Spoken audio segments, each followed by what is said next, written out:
രാവിലെ കൃത്യം 7 മണിയോടെയായിരുന്നു ദോഹയിലെ പ്രധാന നഗരമായ കോർണിഷിൽ വർണ്ണാഭമായ ദേശീയ ദിന ചടങ്ങുകൾ ആരംഭിച്ചത്. ഖത്തർ അമീർ പങ്കെടുക്കുന്ന പരിപാടിയായതിനാൽ വമ്പിച്ച പോലീസ് സന്നാഹം തന്നെ സർക്കാർ ഒരുക്കി. 8 മണിയോടെ അമീർ പിതാവ് Sheikh Hamad bin Khalifa Al സാനിയും അമീർ Sheikh Tamim bin Hamad Al സാനിയും പവനിയിലെത്തി.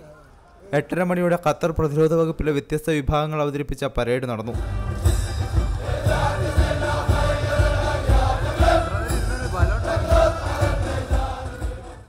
കര, കടൽ, വ്യോമയാനം തുടങ്ങിയ വ്യത്യസ്ത മേഖലയിലെ സൈന്യങ്ങൾ അവതരിപ്പിച്ച മാർച്ച് പാസ്റ്റ് കാഴ്ചക്കാരിൽ ആവേശമുണർത്തി. പാരാഗ്ലൈഡിംഗ്, പോർവിമാനങ്ങൾ, ഖത്തർ സൈന്യം ഉപയോഗിക്കുന്ന അതിനൂതന വാഹനങ്ങൾ തുടങ്ങിയവ പരേഡിൽ അണിനിരന്നു. കാലാൾപ്പടയോടൊപ്പം കുതിരപ്പടയും ഒട്ടകപ്പടയും മാർച്ച് പാസ്റ്റിൽ പങ്കെടുത്തു. ആദ്യകാലത്ത് യുദ്ധങ്ങളിൽ ഉപയോഗിച്ചിരുന്ന പീരങ്കി മുതൽ അത്യാധുനിക ബുള്ളറ്റ് റൈഫിൾ വരെ രാജ്യത്തിൻ്റെ ജനങ്ങൾക്കായി ആഭ്യന്തര മന്ത്രാലയം പ്രദർശനത്തിനെത്തിച്ചിരുന്നു. ആഘോഷങ്ങളുടെ ഉദ്ഘാടന പരിപാടിക്ക് ശേഷം ചുറ്റിലുള്ളവരുടെ കുശലാന്വേഷണം നടത്തിയും ഹസ്തദാനം ചെയ്തുമാണ് അമീറും അമീർ പിതാവും മടങ്ങിയത്. റമീസ് ചാത്യാറ, മീഡിയ 1.